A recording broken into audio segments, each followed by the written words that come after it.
Olá, amigas e amigas do Papo.com. Hoje eu trago um personagem que eu estava querendo trazer há muito tempo aqui, porque eu não sei se vocês sabem, eu sou um médico frustrado. Me formei em administração, mas eu queria, na verdade, ser cardiologista.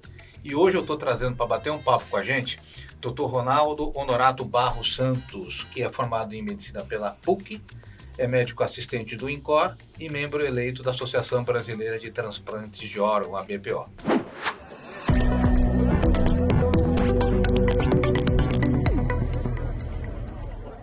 Ronaldo, vou chamar de Ronaldo porque se ficar doutor Ronaldo o tempo todo vai ficar muito chato. Me conta um pouco da sua vida, o que é a vida de um cirurgião cardiovascular? Como é que é esse dia a dia? Eu tenho muita curiosidade de saber o teu dia a dia, como é que funciona, as tuas angústias. Claro. Muito obrigado, é um prazer estar aqui e compartilhar esse pequeno universo ao qual eu faço parte, né, que começou há muito tempo atrás. Eu, de fato, estudei o colegial já com toda a formação para a área médica, sempre quis ser médico. Entrei na faculdade com 17 anos de idade, acredite você. 17 anos, porque eu faço aniversário em novembro e eu fiz 18 anos na faculdade já, na faculdade de medicina. Então, me formei bastante jovem e da faculdade eu fiquei 1 ano trabalhando como médico perito militar, trabalhei no hospital, no HGE aqui em São Paulo, Hospital Geral, ali no Cambuci, já tinha passado na residência em cirurgia geral e sempre meu foco foi fazer cirurgia geral. E cirurgia cardiovascular foi acontecendo ao longo do tempo. Já no primeiro ano de faculdade eu fazia instrumentação cirúrgica como uma forma de angariar algum dinheiro para poder ajudar o custeio dos meus estudos. A instrumentação é ficar passando os instrumentos para os médicos. Para os cirurgiões e tudo. É. E naquela época eu me lembro muito bem, os cirurgiões falaram, o que você está fazendo aqui, menino? Vai aproveitar suas férias. Mas eu tinha 3 meses de férias, achava que aquilo era muita coisa. Então eu já no primeiro ano fiz, e me lembro da primeira cirurgia que eu fiz, que eu ganhei uma nota de $100, que foi o primeiro dinheiro que eu ganhei trabalhando profissionalmente, né? Então faz muito tempo já que já estou engajado. Isso foi quando? Nisso. Eu estava no segundo ano, 1988, foi quando eu fiz, eu ajudei a cirurgia de uma tia de um amigo meu. E a paixão por cirurgia vem desde criança? Sempre quis ser cirurgião? Já no colegial, a gente trabalhava com animais, dissecava animais, sapos e coisas assim, e já tinha essa predileção pela área cirúrgica mesmo, sabe? Então, essa foi uma coisa que sempre me fascinou. E quando é que você enveredou para o coração? Pois é, fazendo a cirurgia geral, eu gostava muito do calor do pronto-socorro, de cirurgia de trauma e de cirurgias de alta complexidade. Mas quando eu entrei em contato com a cirurgia cardiovascular, foi quando eu assisti uma cirurgia cardiovascular, eu falei, isso que eu quero fazer. Fiz a cirurgia geral, então, já com o foco para a cirurgia cardiovascular, entrei no INCOR, passei em segundo lugar no INCOR, na residência médica, e comecei a cirurgia cardiovascular em 1996. Entrei no INCOR. Mas aí não era transplante, era ponte de cirurgia safena, geral, parte de cirurgia cardiovascular, na formação geral, pontes de safena, troca de válvula. Tive contato com cirurgias de congênitos, tive a honra de participar em cirurgias com um dos maiores cirurgiões cardiovasculares do Brasil, que não do mundo, o professor Adib Jatene. Tive muitos conhecimentos que eu consegui absorver dele ainda.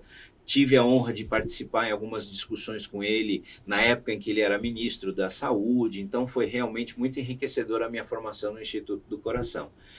E lá, então, eu tive contato logo no primeiro ano da residência com o transplante cardíaco. Então, eu achei aquela situação muito inusitada, porque se você pensar bem, o transplante é um combo, né? São 2 em 1. Então, você faz uma cirurgia, mas de fato você faz 2 procedimentos.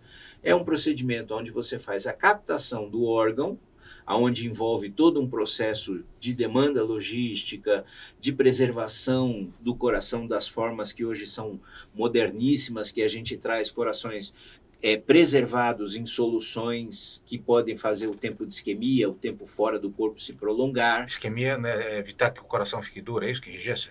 Na verdade, isquemia é o que se chama falta de suprimento de oxigênio. Tá. Quando um tecido passa pela isquemia, ele está sofrendo a falta de oxigênio. Quando você tira o coração do corpo, ele passa a não receber mais sangue. Então, se não tem sangue, evidentemente não tem oxigênio. Isto chama-se isquemia. Então, esse processo de preservação dos órgãos é um dos temas que mais se estuda hoje em dia. Então, o transplante tem a captação e tem o implante propriamente dito. Então, são dois times que comungam juntos para o mesmo resultado, que é fazer a captação e o implante deste coração no receptor. Então, essa dinâmica... Quanto tempo você demora entre você captar e fazer o implante? O que é o tempo de... Um processo de um transplante chega a demorar 18 horas. A partir da comunicação do doador, da oferta do doador, até a gente se preparar, organizar toda a logística, fazer a captação, trazer para o Instituto do Coração, fazer o implante e terminar a cirurgia, isso tudo dá ao redor de 18 horas. Mas a partir do momento que você tira o coração do paciente doador, quanto tempo você tem para implantar o coração no receptor desse? Idealmente, esse período é de 4 horas. Evidentemente que a gente consegue fazer num tempo mais estendido. Nós temos uma expertise muito grande e o nosso time consegue fazer num tempo mais prolongado. Mas hoje em dia tem novas tecnologias que chegam a prolongar esse tempo até 12 horas. 12 horas? 12 horas fora do corpo. Mas eu acho que voltando à parte da minha formação, porque o transplante vai ser realmente, digamos, bastante palpitante falar sobre isso, mas em relação à minha formação, então de lá eu me formei como cirurgião cardiovascular, sou especialista pelo Conselho Regional de Medicina em Cirurgia Cardiovascular e Cirurgia Geral, e aí já comecei a fazer parte do grupo de transplante no Instituto do Coração.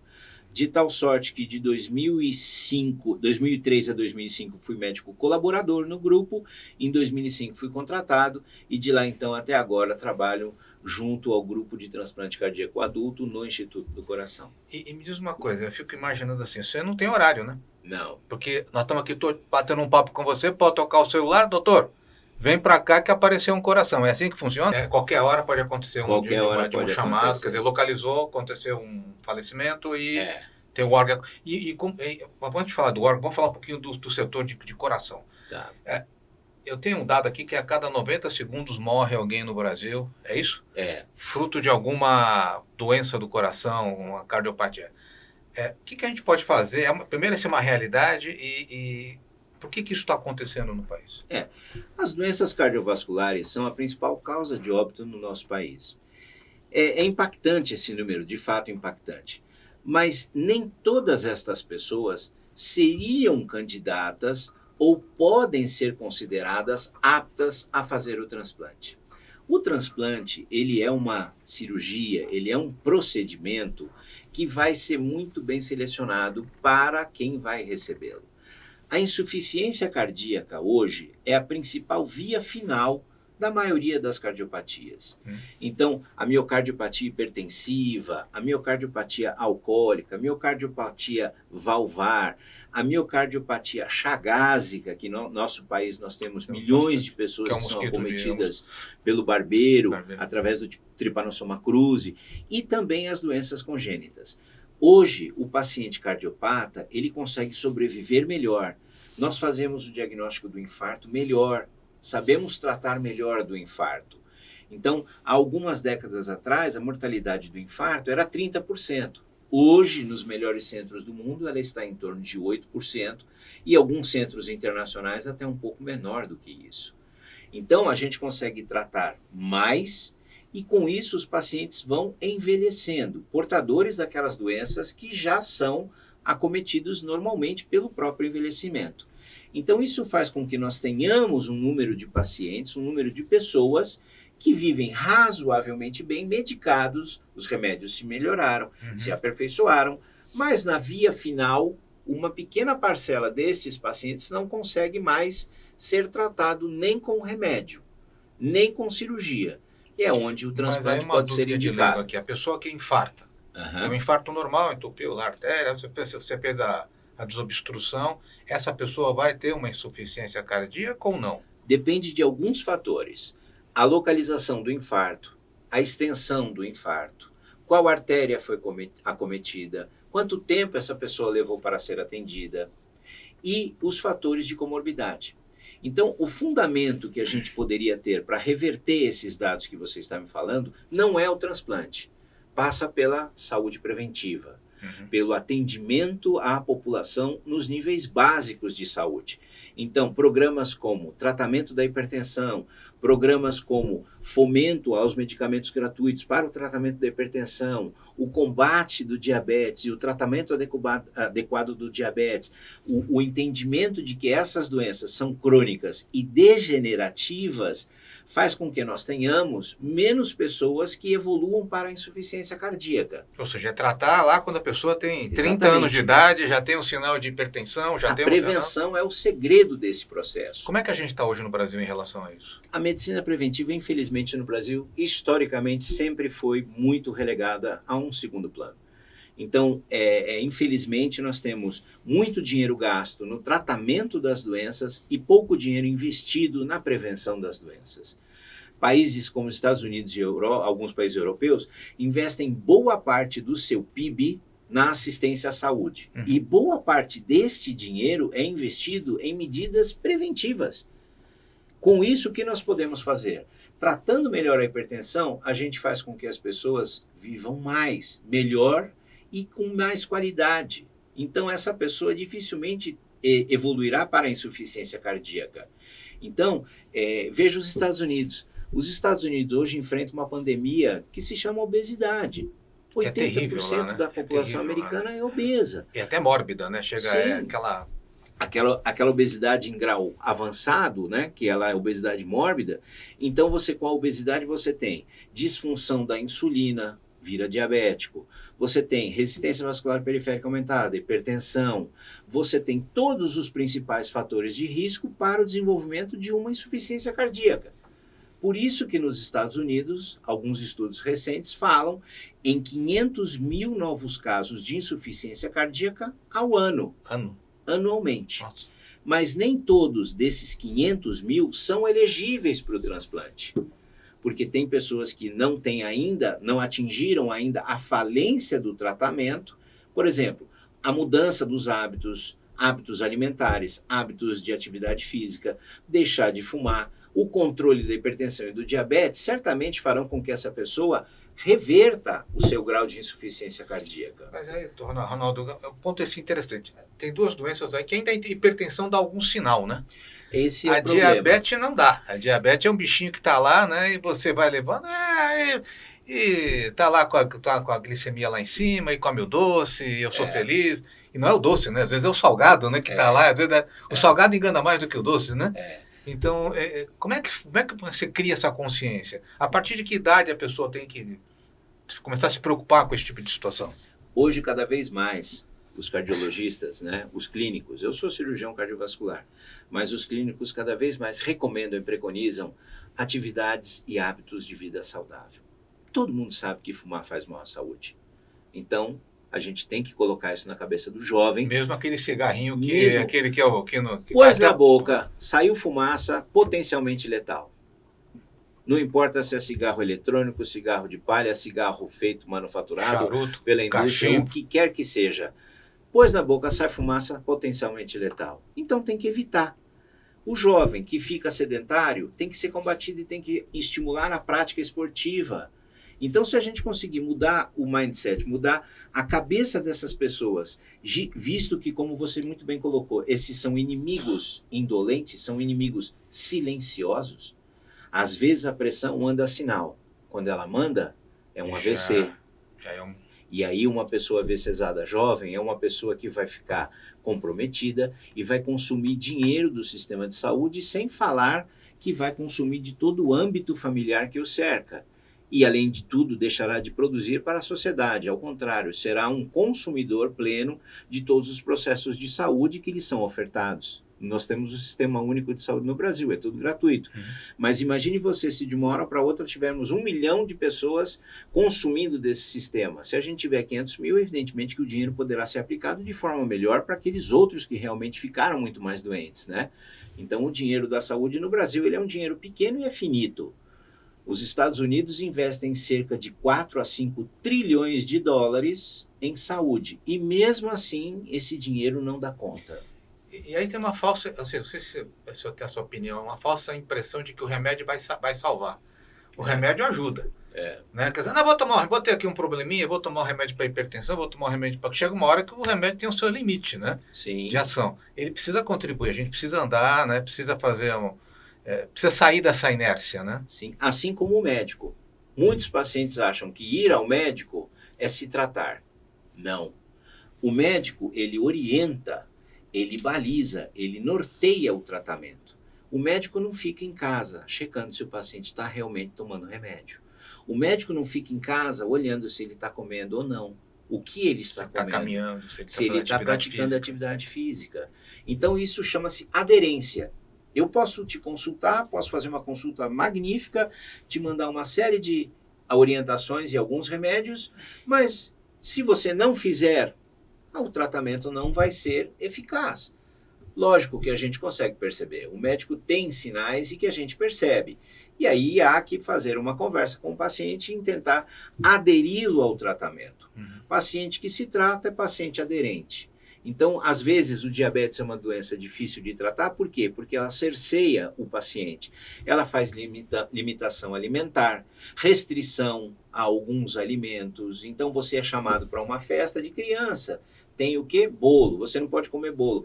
Ah, mas um pedacinho só, não faz problema. Mal, né? Ah, tá bom. E aí você vai, com 40 anos vai afrouxando, com 50, com 60 você começa a ter sinais mais graves do diabetes. Ou disfunção em órgãos-alvo, como retinopatia diabética, nefropatia diabética, que são os rins que ficam acometidos, e doença coronária, onde você corre um risco maior de ter um infarto.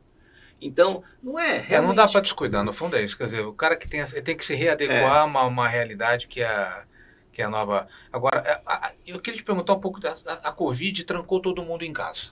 Sim. Tá? Sim. E foi uma desgraça. Quer dizer, deve ter tido muito... Imagino que vocês devam ter enfrentado, pós-Covid, um cenário bem complicado de doenças que ficaram armazenadas, né? Minha mãe mesmo, né? Minha mãe, ela veio a falecer, não por Covid, mas por problema de circulação nas pernas.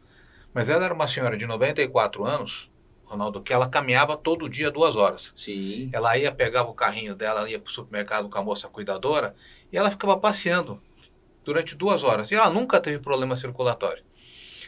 Cara, ficou trancada aquele período, aí começou cãibra na panturrilha, formigamento, aí foi tendo uma evolução, tentamos fazer a desobstrução, mas ali já estava numa situação. Isso aconteceu nas doenças cardiovasculares também? Você percebeu isso? De certa forma, as doenças cardiovasculares foram muito prejudicadas pela Covid.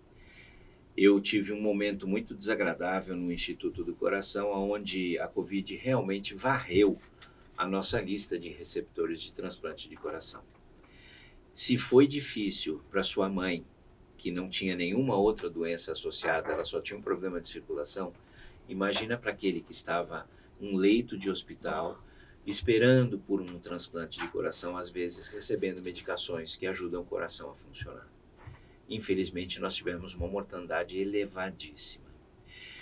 É evidente que o Covid fez a gente entender que a qualquer momento nós podemos ter contato com outra pandemia. A qualquer momento isso pode se repetir. E arrisco dizer que é bem provável que isso vá se repetir nos próximos anos. Mas, da outra forma, a Covid nos ensinou muita coisa.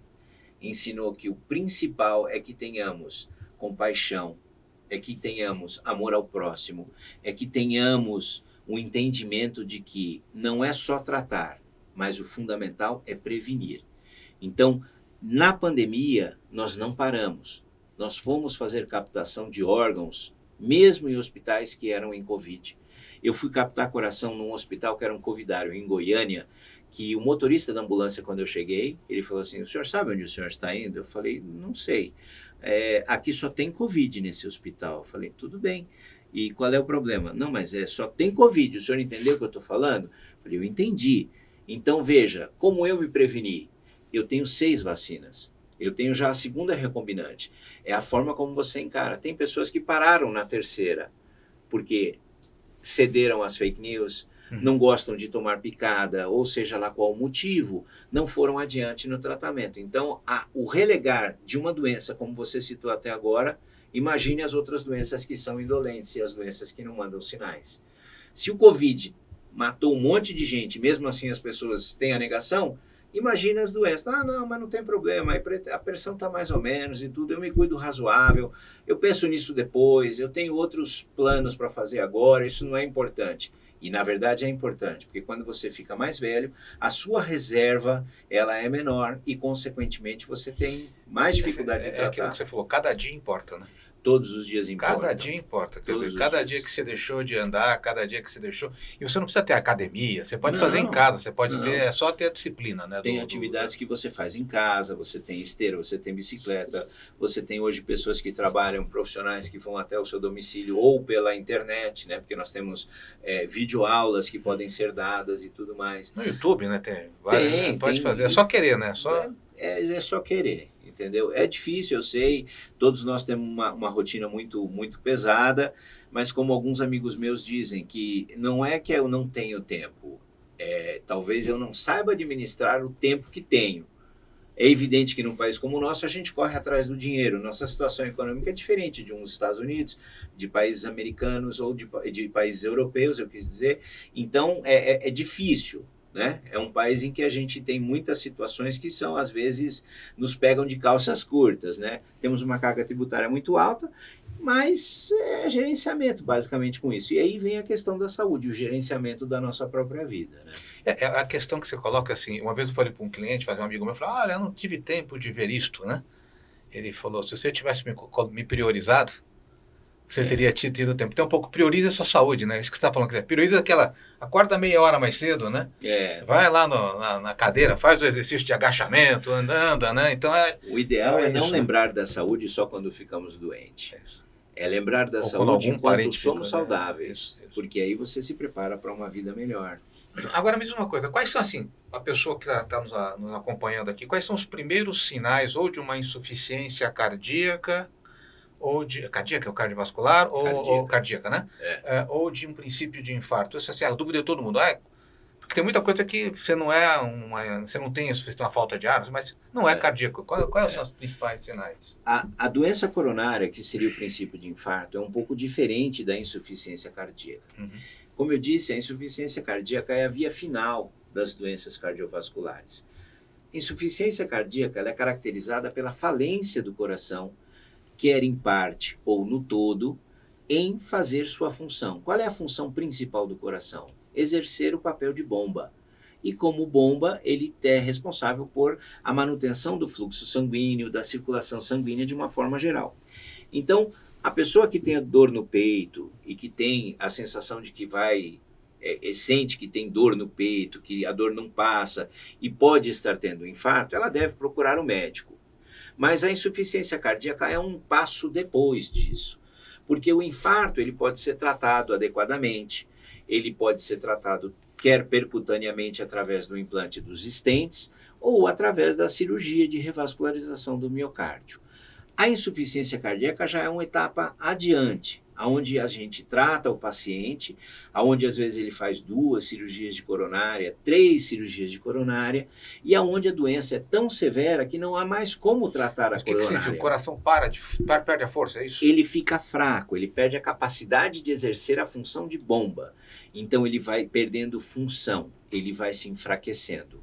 De tal sorte que o sangue, quando não consegue ser bombeado, faz com que esse represamento de sangue se manifeste ao nível pulmonar ou ao nível da parte das pernas, por exemplo. Então ele sente inchaço nos membros inferiores, nas pernas. Os pés começam a inchar. Começam a inchar, é a falência do coração como bomba. Ele sente cansaço, ele sente o pulmão cheio, ele sente dificuldade para respirar, ele sente cansaço mesmo em repouso. Mesmo em repouso. Então é a pessoa que fica cansada, deitada numa cama. Mas isso pode começar assim como uma caminhadinha que você costumava dar no condomínio, na sua rua? Pode. Pô, fiquei um pouquinho mais cansado hoje. Pode. Já é bem pouquinho. Uma falta de ar.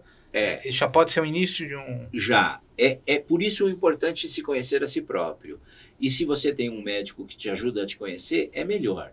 Então, normalmente ela vai se instalando com o passar do tempo. A insuficiência cardíaca, a não ser as insuficiências cardíacas agudas que nós colocamos assim, no momento do infarto, por exemplo, ele tem um infarto importante que pega uma artéria principal no coração e subitamente o infarto é expressivo e o músculo não volta. Aquela pessoa tem um infarto agudo e evolui rapidamente para uma insuficiência cardíaca. Então essa pessoa é suportada. Aquela coisa que o coração, eu pergunto de leigo, né? Porque eu sou leigo, o senhor não, mas tem que perguntar. Pode prejudicar uma parte do coração e não prejudicar outra parte? Pode. E se continuar a ter uma vida razoavelmente bem? Pode. Se ele compromete uma artéria principal, ele pode ser um infarto significativo, de tal sorte, inclusive, pode matar. Se ele pega uma artéria não principal, se ele pega um ramo coronário que é passivo de reperfusão ou que é passivo de suprimento por outros ramos coronários, porque é uma rede de circulação coronária que nós temos. Nós não temos uma artéria só no coração. Nós temos 3 ou 4 artérias principais e uma rede de circulação microcapilar que vai fazendo a nutrição desse músculo tão importante. E é verdade que pessoas mais velhas têm essa vascularização melhor do que pessoas mais novas? Porque aquele infarto fulminante, né? O cara jovem caiu duro. É porque no jovem não deu tempo justamente de fazer essa rede de circulação colateral. Como a doença aterosclerótica, que é a doença que degenera as artérias coronárias, ela é degenerativa, dá tempo do organismo, de maneira muito inteligente, fazer essa rede de circulação colateral. Que consegue irrigar o coração. Que consegue irrigar. Então, um infarto num jovem, ele tende a ser mais letal e mais catastrófico do que um infarto numa pessoa com mais idade.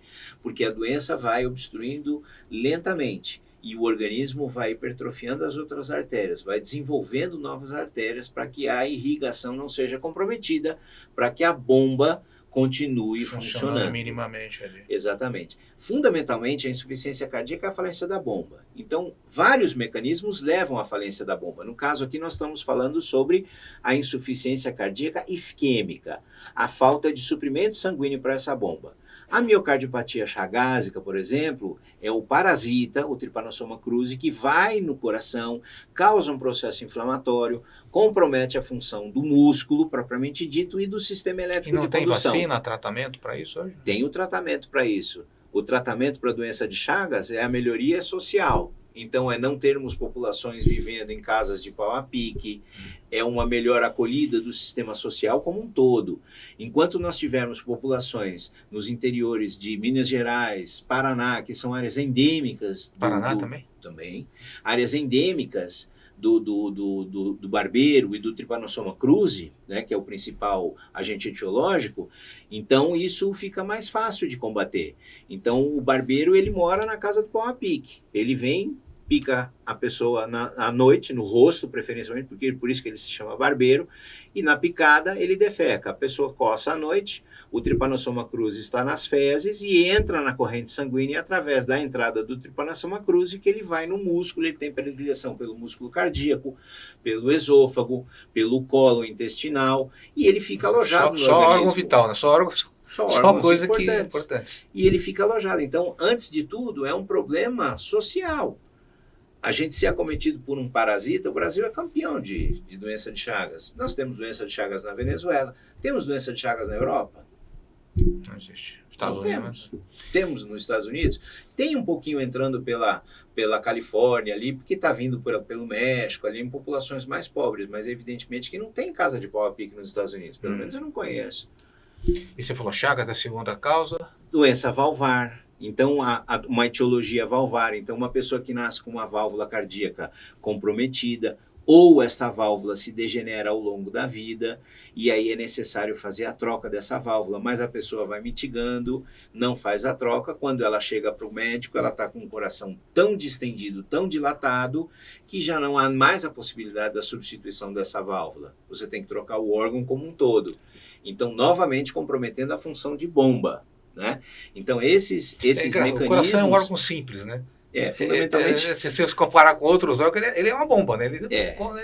De tal sorte que essa simplicidade que você entendeu propõe que a gente possa substituí-lo por bombas. Literalmente, bombas. Então, que são os dispositivos de assistência circulatória mecânica. Os famosos corações artificiais. Como é que está isso? Isso está muito bem desenvolvido, especialmente em países que têm economia forte, como os Estados Unidos e Europa.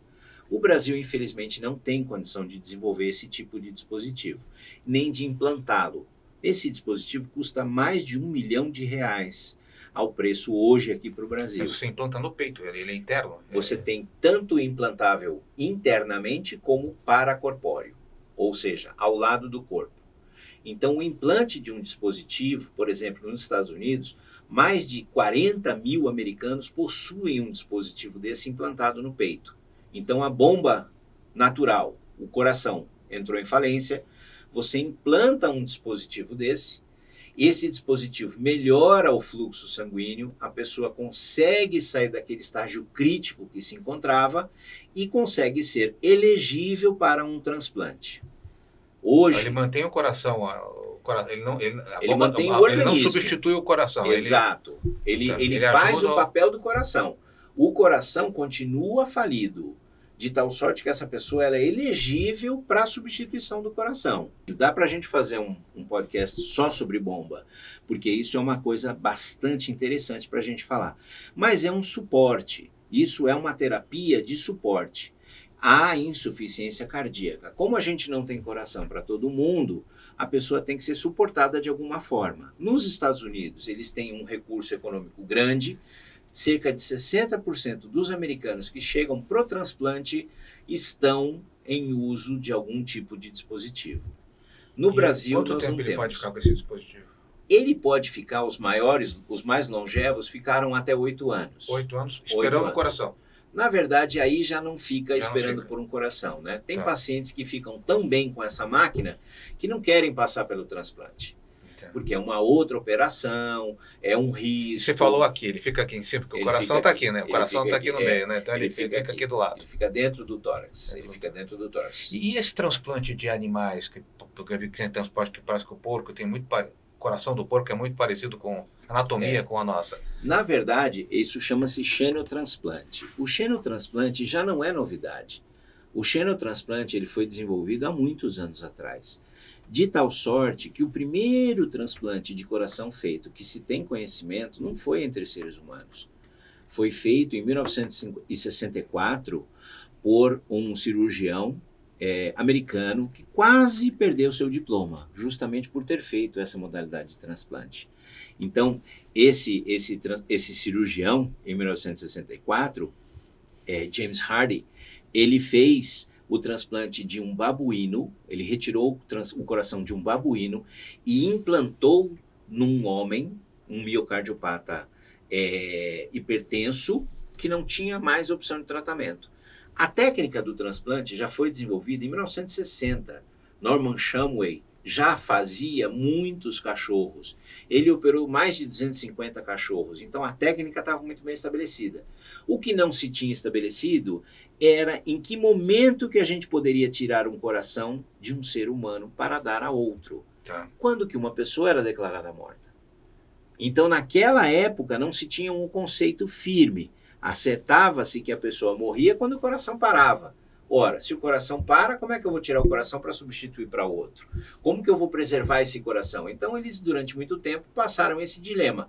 Em 64, apareceu a oportunidade, James Hardy fez a sua cirurgia e foi submetido a eterno julgamento pela sociedade americana. Ele quase perdeu o diploma, por isso que quase ninguém fala dele. Mas agora, no futuro, né? Mas hoje está sendo usado corações de animais para isso? Ainda é incipiente. O que está sendo feito são alguns experimentos em alguns centros avançados que têm o que se chama de Pig Facility. Então, eles têm o treinamento, eles têm o desenvolvimento genético e eles têm a produção de porcos que são feitos, manipulados geneticamente. Especificamente para esse fim. Isso. A válvula tem a válvula de tecido de porco, não tem? É de pericárdio porcino. É de pericárdio. Mas isso é há muito tempo que a gente usa até outro. Porque tem essa e tem a mecânica, né? Tem a prótese mecânica. Mas no sentido de um órgão de porco, de um órgão animal, a gente ainda tem uma barreira muito importante a ser quebrada, que seria a barreira da rejeição. Porque fica evidente saber que um órgão de um animal poderá ser rejeitado por um ser humano. Então, esses animais, eles são tratados geneticamente. Os 2 transplantes de porcos que foram feitos no mundo até agora deram nocaute em mais ou menos 11 genes. Então você veja que uma coisa desenvolve a outra. Genes? Desculpa, você imunossuprimiu, você nocauteou mesmo esses genes. Porque o porco ele chega a quantos quilos? 400 quilos, 500 quilos.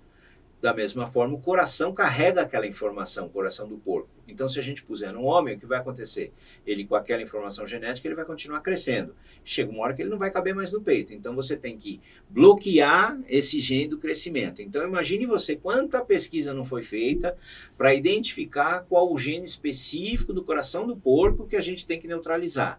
Da mesma forma, qual é o que a gente tem que neutralizar para não haver a rejeição? A pergunta de leigo, o macaco não está mais perto da gente, em termos de fisiologia? 96%.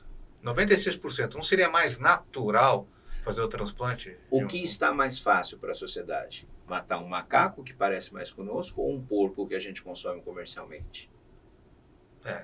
Sob esse aspecto, o porco me parece... O macaco tem um problema. O macaco teria que ser um orangotango. O orangotango está em extinção. Não faz sentido a gente criar orangotango para matar o orangotango. E você veja que isso é uma celeuma que a gente tem que ampliar a discussão. Então você vê que eu, como cientista, justifico totalmente. Para mim, a hora que você vê uma pessoa morrendo pela falta de um órgão, justifica totalmente fazer isso. Agora, para a sociedade... Tem uma discussão. Me conta um pouco essa jornada que você falou que dura 18 horas.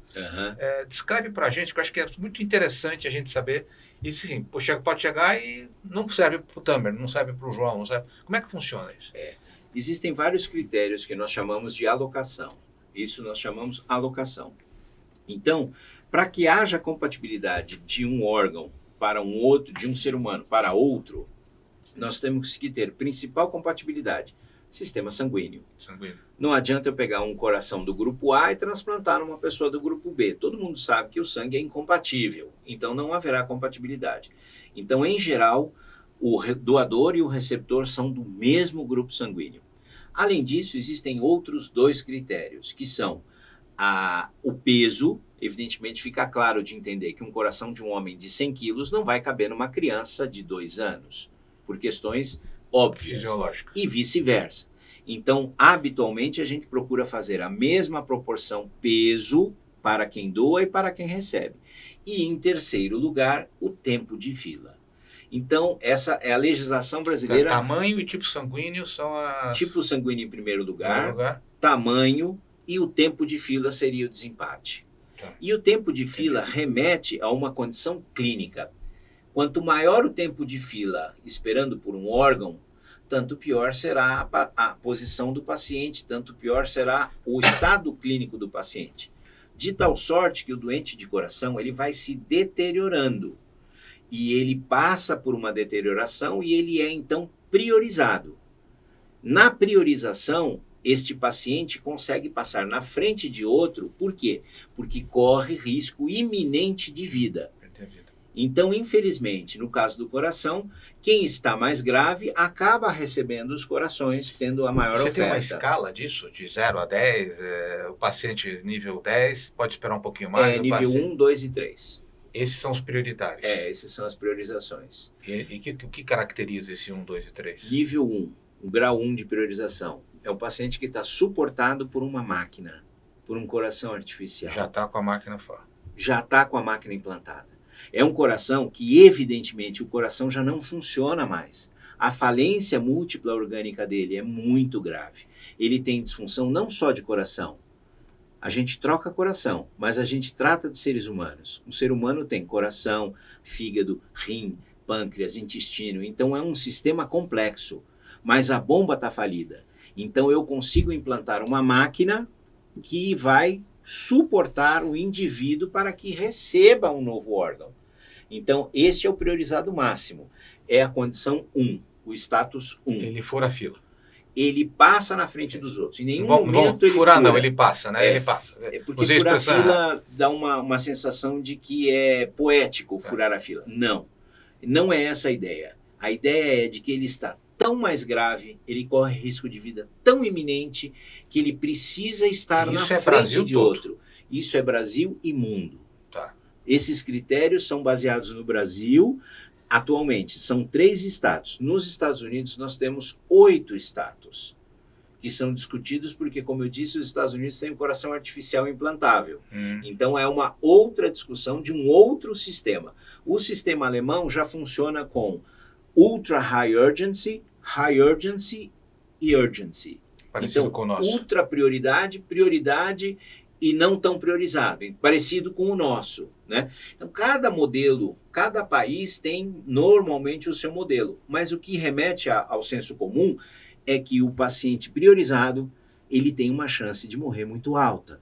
Um paciente que se encontra nesta situação que eu estou falando para você, com uma máquina que o suporta, tem 80% de chance de morrer.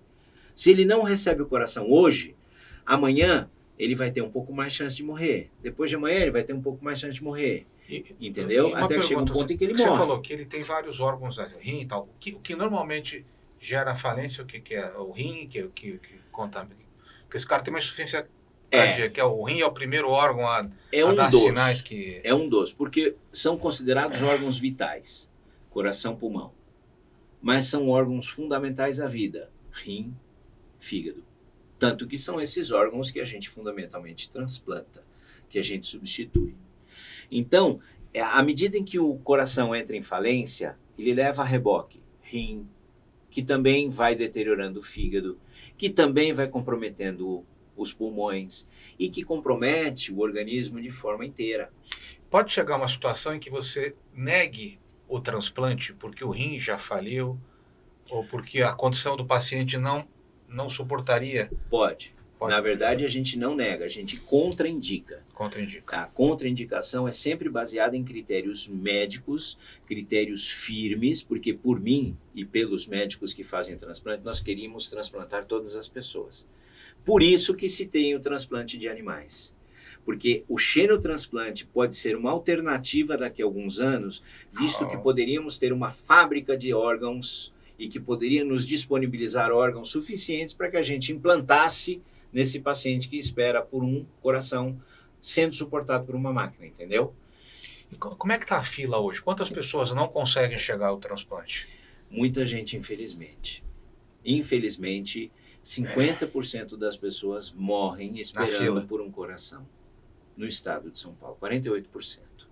É um número triste de dizer, é um número doído. Quantas pessoas estão na fila hoje? Nós temos ao redor de mais ou menos 280 pessoas no estado de São Paulo. O estado de São Paulo é o estado que concentra a maior atividade transplantadora do país. 45% da atividade transplantadora está aqui em São Paulo. Mas nós temos estados que são muito importantes em transplante também, como são Minas Gerais, como são Paraná, Santa Catarina. O Rio Grande do Sul era um estado que desenvolvia um papel importante. Agora, evidentemente, imagine você nessa situação, o que vai acontecer com as pessoas. Provavelmente eles serão alocados para as filas dos estados vizinhos. Essa fila de 280 é São Paulo? Só São Paulo. Só São Paulo. Só em São Paulo. A fila é por estado? A fila é por estado. A fila é por estado. A fila faz a localidade. É porque, pelo sistema de transplantes, a pessoa tem que residir na localidade para ser inscrita, tanto que tem o endereço. Mas o doador tem que estar em São Paulo? Não necessariamente. Não necessariamente. Ele pode falecer em outro local. Ou ele está em a fila é nacional. Doutor Ronaldo, quais são os critérios, então, para a pessoa ser elegível ao transplante na fila lá do SUS? O transplante cardíaco, em função da sua deterioração que ocorre, o coração ele vai se deteriorando muito rapidamente. Um paciente em fila de transplante, ele deteriora à medida em que não recebe o transplante. Então, hoje, 90% dos transplantes que nós fazemos no Instituto do Coração são em pacientes priorizados. E essa mesma condição ocorre em todos os países do mundo. Nos Estados Unidos e na Europa, os pacientes acabam sendo priorizados porque vão deteriorando sua condição clínica. No Brasil, temos 3 critérios fundamentais para esta priorização. O critério número 1 é aquele paciente e que é suportado por um dispositivo de assistência circulatória que fica fora do corpo. A ECMO, que era aquela assistência que foi usada dentro da pandemia com um suporte pulmonar, ela também pode ser usada para um suporte cardiovascular. Então, esta é a condição mais crítica que existe. Mas ela não é uma circulação extracorpórea, ela Ela ajuda, só como é que funciona? Não. A circulação extracorpórea é outra coisa. Outra coisa. É uma assistência temporária. Tá. O ECMO, ele pode ficar dias. Em geral, o ECMO tolera até 15 dias. 15 dias. Depois de 15 dias, você tem que trocar uma série de componentes dele e ele mais 15 dias. Ele suporta um ciclo de 15 dias e que tem que ser trocado a cada 15 dias. Este ECMO, esta assistência circulatória mecânica, faz com que o indivíduo seja suportado no todo. Ele tem o coração falido, precisa de uma máquina que o suporte como um todo. Então, você mantém viáveis para um transplante rim, fígado, pulmões, o organismo em si. Você preserva a o organismo, exatamente. Com isso, o paciente torna-se aceitável para um transplante. Infelizmente, nesta condição, o paciente tem 80% de chance de falecer, porque é uma situação em extremis. Ser suportado por uma máquina fora do corpo já pode pressupor um alto grau de expertise do time, do hospital, então é uma situação de altíssima complexidade.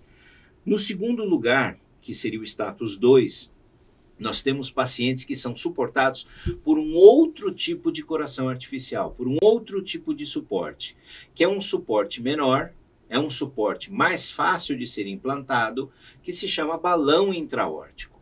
Este dispositivo, ele é inserido no organismo e funciona ajudando o coração, mas ele consegue ajudar o coração em até 20%.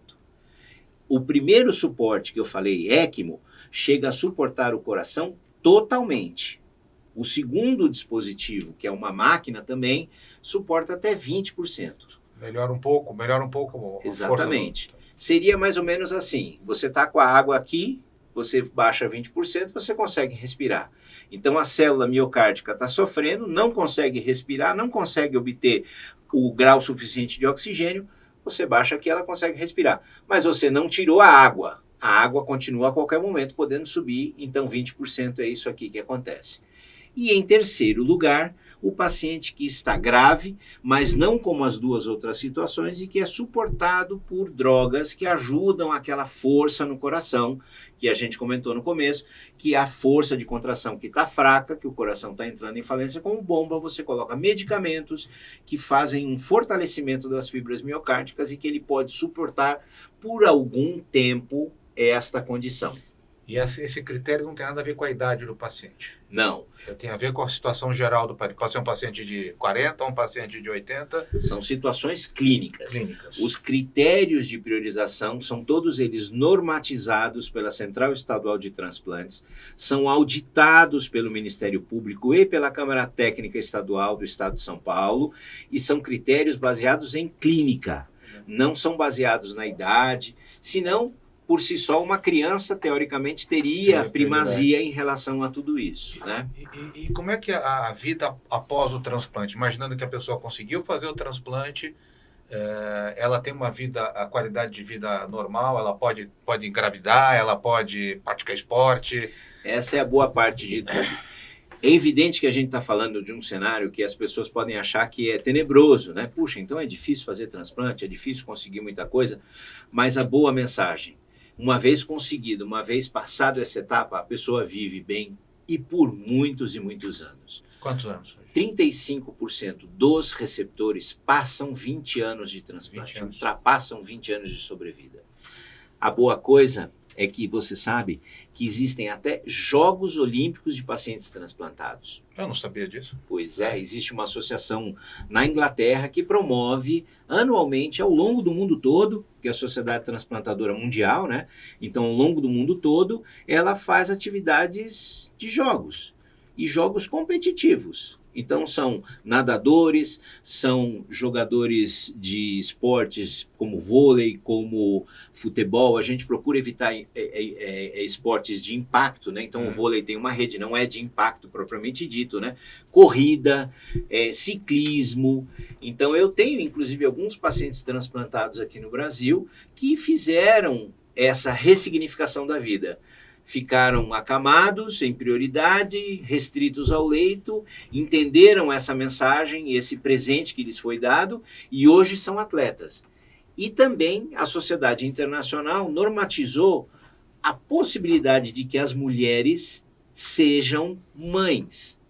Porque a pessoa vive uma vida muito próxima do normal. Ela só não é normal porque você tem que tomar os imunossupressores, que modulam a durabilidade desse órgão para evitar a rejeição. Então, uma vez modulada esta imunossupressão, a pessoa vive muito bem por muitos anos. E você começa mais, essa é uma dúvida, quando você faz a imunossupressão, você começa mais alta a imunidade, vai reduzindo com o decorrer do tempo? No primeiro o ano organismo vai se adaptando? Não é justamente o primeiro ano é o ano mais crítico após o transplante, porque são remédios fortes que têm alguns efeitos colaterais indesejáveis. Então, o primeiro ano é uma balança muito estreita que a gente faz para ajustar a imunossupressão. Ajustou essa imunossupressão, o paciente vive bem por muito tempo. E a parte que não tem nada a ver com a parte médica, tá? Mas eu fico imaginando a parte da cabeça do transplantado, o espiritual, o emocional, porque isso, você é cirurgião, você vai lá e implanta, mas ele está com o coração de uma outra pessoa. Como é que funciona isso? Isso é muito emblemático. Eu vou te contar uma passagem do seu Geraldo, que é um paciente que nós operamos há um tempo atrás. E o transplante foi, graças a Deus, transcorreu muito bem. Um paciente grave, estava priorizado na condição número 2, como eu falei para você e tal. E fizemos o transplante e foi muito bem. E aí eu passei no pós-operatório, acho que no segundo dia de pós-operatório eu passei para ver como estava. E ele taciturno, estava bravo, não olhava nos meus olhos. E como vai, seu Geraldo? Como o senhor está? Está se sentindo bem? O senhor está com dor? Eu não quero conversar com o senhor. Mas o que eu fiz, seu Geraldo? O que aconteceu? Porra, doutor, o senhor me coloca um coração de mulher? Eu falei, mas, seu Geraldo, em primeiro lugar, como que o senhor soube que esse coração é de mulher? Doutor, a gente aqui sabe de tudo. O problema é que o senhor me colocou um coração de mulher. Como é que eu vou viver agora com um coração de mulher? Calma, seu Geraldo, espera um pouquinho. Vamos explicar aqui uma coisa. O coração não tem cor, o coração não tem sexo. O senhor vai viver a sua vida normal. E se eu me apaixonar por um homem? Seu Geraldo, isso não vai acontecer, seu Geraldo. O senhor vai continuar homem. Quantos anos tinha o seu Geraldo? O seu Geraldo tinha 56 anos. 56 anos. E viveu 18 anos com o coração transplantado. Depois, evidentemente, a gente ficou amigo e tudo mais aconteceu. Mas isso tudo é a melhor coisa. Né? Mas é a melhor coisa de conversar. É com um paciente que consegue vencer essa etapa. Não teria problema nenhum se o seu Geraldo nunca mais falasse comigo na vida, mas ele estaria vivo. Eu gosto de paciente que reclama. Porque o paciente que reclama está vivo. Doente morto não reclama, paciente morto não reclama. Esse eu não gosto. Eu gosto daqueles que reclamam, que brigam comigo, que fazem reivindicações e que se tornam parceiros. Eu tenho, inclusive, pacientes que são parceiros hoje na campanha de incentivação à doação de órgãos. Então, pessoas que trabalham comigo, pessoas que ajudam na caminhada que a gente faz todos os anos. A gente tem, todos os anos, um encontro com os pacientes transplantados que a gente traz essa comunidade toda de pessoas transplantadas para discutir justamente sobre o processo. Porque o dia do transplante são todos os dias. Não é só o dia do doador, o mês do doador. A doação ela tem que ser entendida como todos os dias presente, porque nós temos pessoas que morrem todos os dias. Então, se nós temos essas pessoas, nós precisamos ter os doadores. E a gente tem capacidade de fornecer esses órgãos a tudo aquilo que a gente conversou até agora. E hoje, como é que está, assim, só para a gente... Porque a gente podia falar mais muitas horas aqui. Eu queria entender a logística toda do processo e o que vocês estão fazendo para melhorar o quadro de doação. Assim, no momento em que como é que é a tua jornada? Quer dizer, eu fico imaginando, tocou o telefone e aciona o movimento todo, né? Hoje nós temos uma característica que nós temos um núcleo especializado. Então a gente trabalha com pessoas que são focadas exclusivamente para o transplante, médicos, enfermeiros, cardiologistas e outros profissionais que estão aqui junto conosco. Então, uma equipe multiprofissional grande de pessoas que são envolvidas. A partir do momento que a gente recebe a oferta, a notificação de um coração para a gente, a enfermeira participa, faz a análise do caso, complementação das informações e a gente faz a discussão em tempo real entre todos esses membros dessa equipe. Feito isso, e havendo aceite, a gente começa a trabalhar no que se chama de logística para propriamente dito captar esses corações.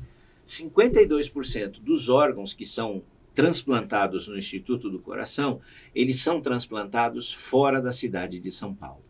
Pode parecer um paradoxo. Nós estamos na maior cidade da América Latina. O maior centro de trauma fica a alguns passos da onde eu trabalho, que é o Hospital das Clínicas. E eu capto 52% dos órgãos fora da cidade de São Paulo. Mas isso só demonstra a capacidade vibrante, pujante e a expertise que o time tem. De tal sorte que nós temos mais de 110 corações captados em outros estados brasileiros. A fila de transplante ela é nacional. Então, o meu receptor, embora esteja aqui em São Paulo, ela é categorizado num Sistema Nacional de Transplantes, o SNT. Então, a partir daquele momento, os órgãos são alocados para os mais próximos. O centro transplantador que fica aqui, ali na Avenida Paulista, no final da Avenida Paulista, tende a receber os órgãos do estado de São Paulo. Não tem ali receptor, a gente vai expande um pouquinho o círculo. Quais são os próximos? Rio de Janeiro, Minas Gerais, Santa Catarina. Não tem, amplia mais um pouco. Sempre procurando respeitar o tempo de isquemia que nós falamos no começo. De 4 a 12 horas que você falou isso? 4 horas que a gente consegue atualmente com o que nós temos no Brasil. A maior coisa que se discute hoje, a maior problemática que se discute hoje no mundo inteiro são justamente os órgãos que a gente não consegue pegar. Então, saiba que no Brasil a gente usa 11% dos órgãos disponibilizados. Os Estados Unidos só conseguem usar 44% dos órgãos. Nos Estados Unidos, acredite você, faltam equipes de captação, falta logística aeronáutica, falta uma série de coisas. Eu não entendi, 11% assim, você tem de 100 potenciais doadores, você só consegue trazer 11? O aproveitamento é de 11%, porque tudo remete a uma grande coisa. O transplante no Brasil, ele está num sistema público de saúde. O sistema público brasileiro, notoriamente, é um sistema que tem muitas carências. Esquece que nós estamos em São Paulo. Ande 100 quilômetros para dentro do estado de São Paulo, você já vai ver hospitais carentes. Ande 500 quilômetros, você verá hospitais mais carentes ainda. E estes hospitais todos são integrados à rede do sistema público. Muitos desses hospitais atendem pacientes com trauma, atendem pacientes que evoluem para a morte encefálica e se tornam notificantes de doador, porque a doação, a morte encefálica, ela é compulsória. Então, tendo a morte encefálica, a notificação é compulsória, assim como é a AIDS, como é a tuberculose, como é a Covid, você tem que notificar. Então, a notificação vai para a Central Estadual de Transplantes e assim a gente consegue abrir o nosso guarda-chuva para tentar pegar mais órgãos. O paciente está vivo, quer dizer, o coração está declarado batendo, morto, ele teve uma morte encefálica. Mas o coração está funcionando. Os órgãos são viáveis. Os rins ainda funcionam. Exatamente. É aquela situação, o cérebro não tem mais viabilidade. Hoje o conceito de vida, fundamentalmente, ele está atrelado ao conceito da atividade cerebral. Então, uma pessoa, segundo a legislação brasileira, é declarada doadora quando há a morte encefálica, quando não há nenhuma atividade cerebral.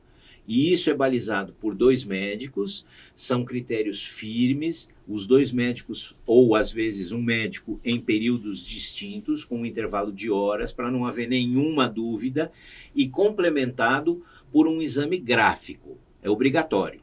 Só depois desses 3 passos é que a pessoa então é declarada morta. E declarada morta do ponto de vista cerebral. Se não há atividade cerebral, não há como o resto do corpo ser mantido de uma forma natural.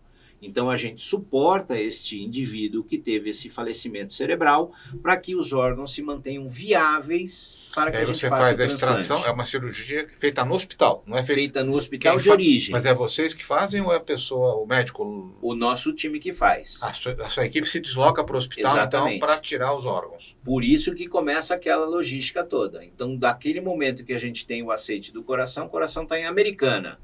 Então, a Americana não tem time de transplante lá. A Americana não tem equipe de captação de órgãos. O que nós fazemos? A gente faz a logística de avião, helicóptero, e a gente manda o time preparado, que vão vários times. O time de captação de coração, de pulmão, de fígado, de rins. Então, há uma grande deslocação, há um grande deslocamento de profissionais especializados para, então, proceder a retirada desses múltiplos órgãos. Nos Estados Unidos, é um processo um pouquinho diferente. Eles contratam profissionais que se alocam exclusivamente para esse tipo de processo. Então, o doador está, por exemplo, em Nova York, vai um time por exemplo, de St. Louis, vai para Nova York, faz a captação em Nova York e às vezes o órgão é despachado para o meio da América ou até para a Califórnia, porque eles têm outros métodos de proteção do coração. Hoje, o que mais se discute é a capacidade de aproveitamento dos doadores. Como eu disse a você, o Brasil está em 11%.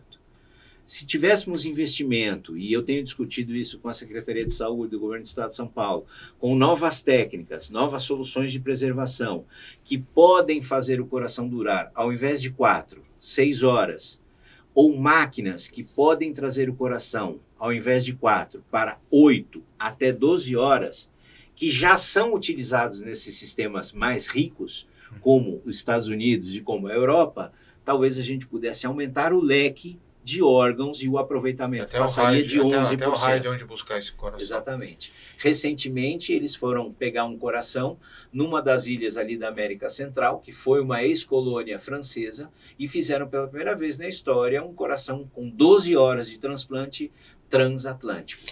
E o que vocês têm hoje de... Como é que vocês podem melhorar isso? Tem alguma coisa para melhorar esse processo de captação? Tem. O que vocês têm feito? Ações efetivas e ações práticas.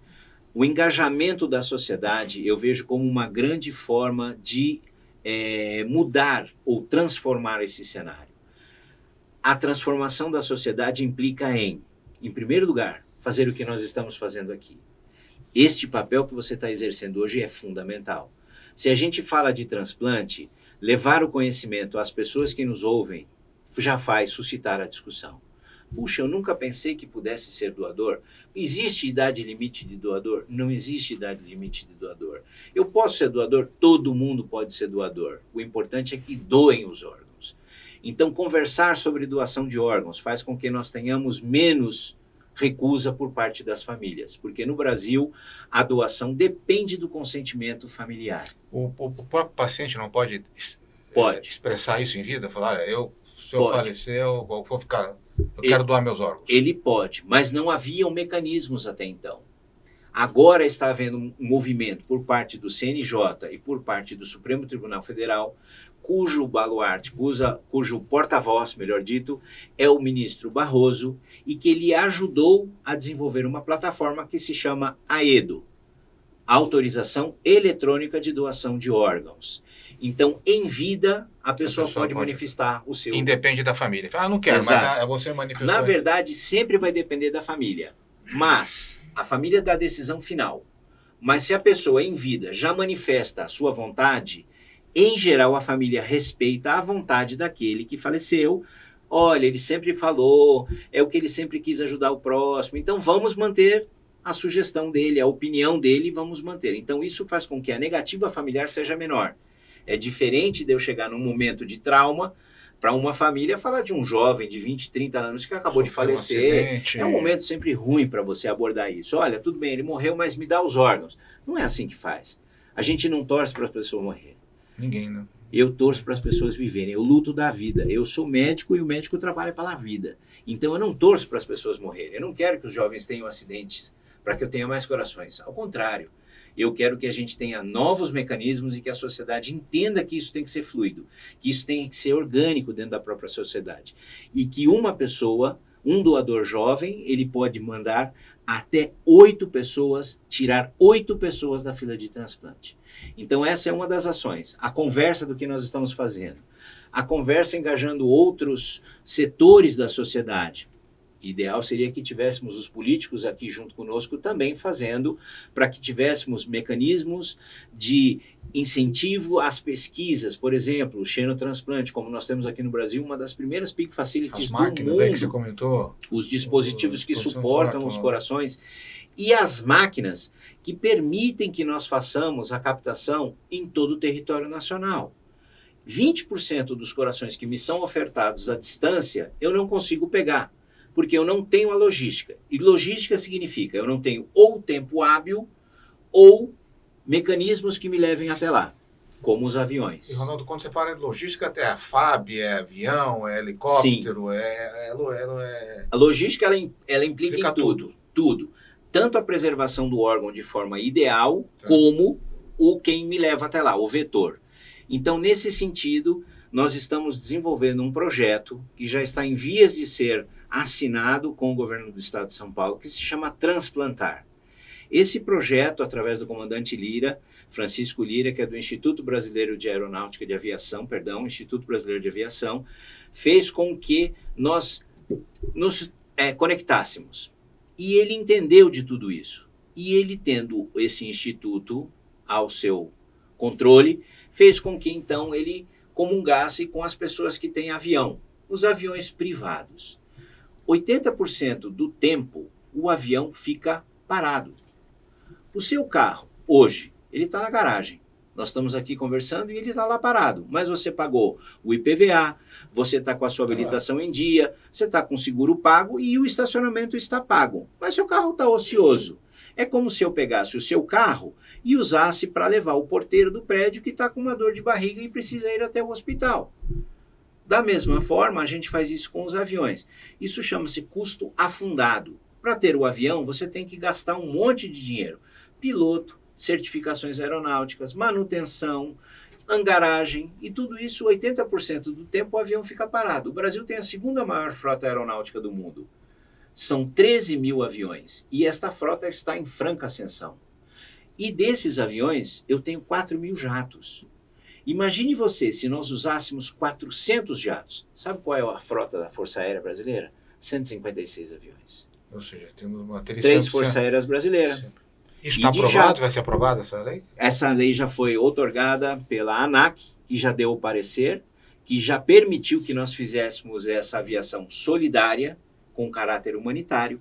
Já conseguimos isenções de taxas aeroportuárias, de taxas de aeronavegabilidade, e estamos trabalhando para conseguir o ressarcimento pleno, inclusive do combustível. Então, a gente vai fazer isso acontecer, e de tal sorte que nós vamos, então, a sociedade, na sua legitimidade, vai doar ao sistema público de transplante para que a gente possa, então, ter um vetor para poder captar aqueles órgãos que me foram ofertados e que eu não tenho avião para captar. A gente vai falar sobre esse projeto também. Em breve. Então, Ronaldo, eu queria agradecer demais aqui essa conversa, dá para falar muitas horas, espero que você tenha gostado, tem muita coisa aí para falar do coração, mas o fundamentalmente é que você não se cuide para não fazer o transplante, né? Faz sua ginástica, vai lá, evita fumar, né? Tenha seus bons hábitos, né? E não vai ter que fazer cirurgia cardiovascular, vai fazer outra coisa, mas se cuida.